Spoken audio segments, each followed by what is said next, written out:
ಗೃಹಿಣಿಯರೇ, ಲಕ್ಷ್ಮೀ ದೇವಿಯನ್ನು ಒಲಿಸಿಕೊಳ್ಳುವ ಸರಳ ಹಾಗೂ ಸುಲಭವಾದ 10 ಮಾರ್ಗಗಳು.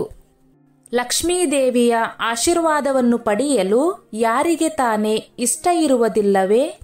ಪ್ರತಿಯೊಬ್ಬರೂ ಲಕ್ಷ್ಮೀದೇವಿಯ ಆಶೀರ್ವಾದಕ್ಕಾಗಿ ಕಾಯುತ್ತಿರುತ್ತಾರೆ.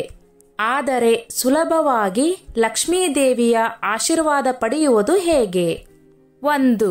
ಕುಲದೇವರನ್ನು ಭಕ್ತಿ ಮತ್ತು ಶ್ರದ್ಧೆಯಿಂದ ಆಚರಣೆ ಮಾಡಿ.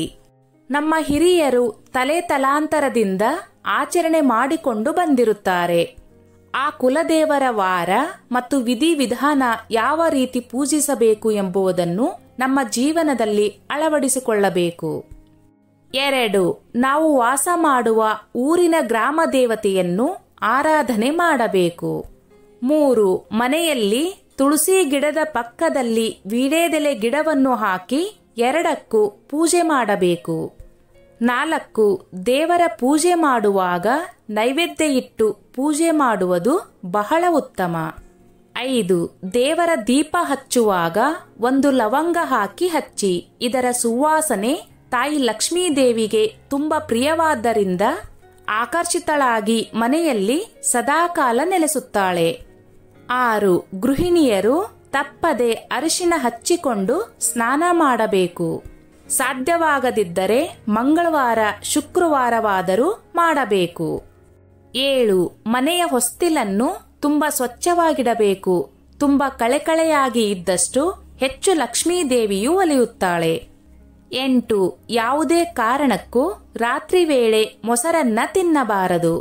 9.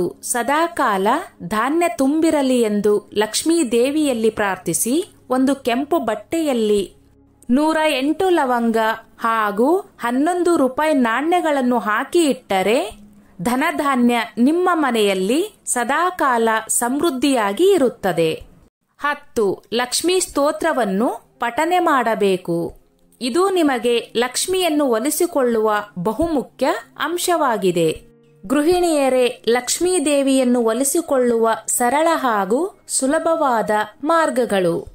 ನಿಮ್ಮ ಜಾತಕದಲ್ಲಿ ಶುಕ್ರನು ದುರ್ಬಲನಾಗಿದ್ದರೆ ಮತ್ತು ನೀವು ಜೀವನದಲ್ಲಿ ಆರ್ಥಿಕ ಬಿಕ್ಕಟ್ಟನ್ನು ಎದುರಿಸುತ್ತಿದ್ದರೆ ನೀವು ಲಕ್ಷ್ಮೀ ದೇವಿಯನ್ನು ಪೂಜಿಸಬೇಕು ಮತ್ತು ಅವಳ ಮಂತ್ರಗಳನ್ನು ಪಠಿಸಬೇಕು. ತಾಯಿ ಲಕ್ಷ್ಮಿಯು ಸಂತೋಷಗೊಂಡರೆ ಜೀವನದಲ್ಲಿ ಸಂಪತ್ತು, ಆಹಾರ, ಸಂತೋಷ, ಸಮೃದ್ಧಿ, ಪ್ರಗತಿ ಮತ್ತು ಪ್ರೀತಿ ಇತ್ಯಾದಿಗಳಿಗೆ ಎಂದಿಗೂ ಕೊರತೆ ಎದುರಾಗುವುದಿಲ್ಲ. ಸ್ಫಟಿಕ ಜಪಮಾಲೆಯಿಂದ ಲಕ್ಷ್ಮೀದೇವಿಯ ಮಂತ್ರವನ್ನು ಪಠಿಸಿ. ಆರ್ಥಿಕ ಸ್ಥಿತಿಯನ್ನು ಬಲಪಡಿಸಲು ಶುಕ್ರನ ಬಲ ಮತ್ತು ತಾಯಿ ಲಕ್ಷ್ಮಿಯ ಸಂತೋಷಕ್ಕಾಗಿ ಸ್ಫಟಿಕ ಮಣಿಯ ಜಪಮಾಲೆಯನ್ನು ಹಿಡಿದು ಲಕ್ಷ್ಮೀ ಮಂತ್ರವನ್ನು ಪಠಿಸಬೇಕು. ಸ್ಫಟಿಕ ಮಾಲೆಯು ಬಣ್ಣರಹಿತ ಪಾರದರ್ಶಕ ಕಲ್ಲು. ಇದನ್ನು ಶುದ್ಧ ಸ್ಫಟಿಕ ಅಥವಾ ಬಿಳಿ ಸ್ಫಟಿಕ ಎಂದು ಕರೆಯಲಾಗುತ್ತದೆ. ಇದು ಗಾಜಿನಂತೆ ಕಾಣುತ್ತದೆ. ಸ್ಫಟಿಕಗಳು ಹಿಮದ ಅಡಿಯಲ್ಲಿ ತುಂಡುಗಳ ರೂಪದಲ್ಲಿ ಹಿಮಭರಿತ ಪರ್ವತಗಳಲ್ಲಿ ಕಂಡುಬರುತ್ತವೆ. ದುರ್ಗಾದೇವಿಯ ಮಂತ್ರಗಳನ್ನು ಮತ್ತು ಸರಸ್ವತಿ ದೇವಿಯ ಮಂತ್ರಗಳನ್ನು ಸ್ಫಟಿಕ ಮಣಿ ಮಾಲೆಗಳನ್ನು ಹಿಡಿದು ಜಪಿಸಬಹುದು. ಪಠಿಸಲು ಸರಿಯಾದ ಮಾರ್ಗವನ್ನು ಕಲಿಯಿರಿ. ಪಠಣದ ಸಂಪೂರ್ಣ ಪ್ರಯೋಜನವನ್ನು ಪಡೆಯಲು ಅದರ ಸರಿಯಾದ ಮಾರ್ಗವನ್ನು ತಿಳಿದುಕೊಳ್ಳುವುದು ಅವಶ್ಯಕ. ಯಾವುದೇ ಮಂತ್ರವನ್ನು ಪಠಿಸುವ ಸಮಯದಲ್ಲಿ ನೆಲದ ಮೇಲೆ ಶುದ್ಧ ಉಣ್ಣೆಯ ಆಸನವನ್ನು ಇರಿಸಿ ಮತ್ತು ಪದ್ಮಾಸನ ಅಥವಾ ಸುಖಾಸನದಲ್ಲಿ ಕುಳಿತುಕೊಳ್ಳಿ. ಹಾರವನ್ನು ಬಳಸುವ ಮೊದಲು ಅದನ್ನು ಶುದ್ಧ ನೀರಿನಿಂದ ತೊಳೆದು ಮಾಲೆಗೆ ಮತ್ತು ನಿಮ್ಮ ಹಣೆಗೆ ತಿಲಕವನ್ನು ಇಟ್ಟುಕೊಳ್ಳಿ. ಬಲಗೈಯಲ್ಲಿ ಜಪಮಾಲೆಯನ್ನು ತೆಗೆದುಕೊಂಡು ಪೂರ್ವಕ್ಕೆ ಮುಖ ಮಾಡಿ ಕುಳಿತುಕೊಳ್ಳಿ. ಇದರ ನಂತರ ಮಧ್ಯದ ಬೆರಳಿನಲ್ಲಿ ಹಾರವನ್ನು ಇರಿಸಿ ಮತ್ತು ಹೆಬ್ಬೆರಳಿನಿಂದ ಒಂದೊಂದೇ ಮಣಿಯನ್ನು ಸರಿಸುತ್ತಾ ಮಂತ್ರವನ್ನು ಪಠಿಸಿ. ಈ ಸಮಯದಲ್ಲಿ ಉಗುರು ಮಣಿಯನ್ನು ಮುಟ್ಟಬಾರದು ಎಂಬುದನ್ನು ಗಮನದಲ್ಲಿಟ್ಟುಕೊಳ್ಳಿ. ಜಪಮಾಲೆಯು ಎದೆಯಿಂದ ಸುಮಾರು 4 ಬೆರಳುಗಳ ದೂರದಲ್ಲಿರಬೇಕು. ಒಂದು ಜಪಮಾಲೆಯನ್ನು ಪೂರ್ಣಗೊಳಿಸಿದ ನಂತರ ಅಲ್ಲಿಂದ ಹಿಂದಿರುಗಿ ಮತ್ತು ಮುಂದಿನ ಜಪಮಾಲೆಯನ್ನು ಪಠಿಸಲು ಪ್ರಾರಂಭಿಸಿ. ಜಪಮಾಲೆಯ ಮೇಲ್ಭಾಗದಲ್ಲಿರುವ ಸುಮೇರು ಎಂದು ಕರೆಯಲ್ಪಡುವ ಮುತ್ತನ್ನು ದಾಟಬಾರದು. ಇದಲ್ಲದೆ ಜಪಮಾಲೆಗಳ ಸಂಖ್ಯೆಯನ್ನು ನಿಶ್ಚಯಿಸಿ ಜಪವನ್ನು ಮಾಡಬೇಕು. ಆಗ ಮಾತ್ರ ಅದರ ಫಲವನ್ನು ನೀವು ಪಡೆಯಬಹುದು.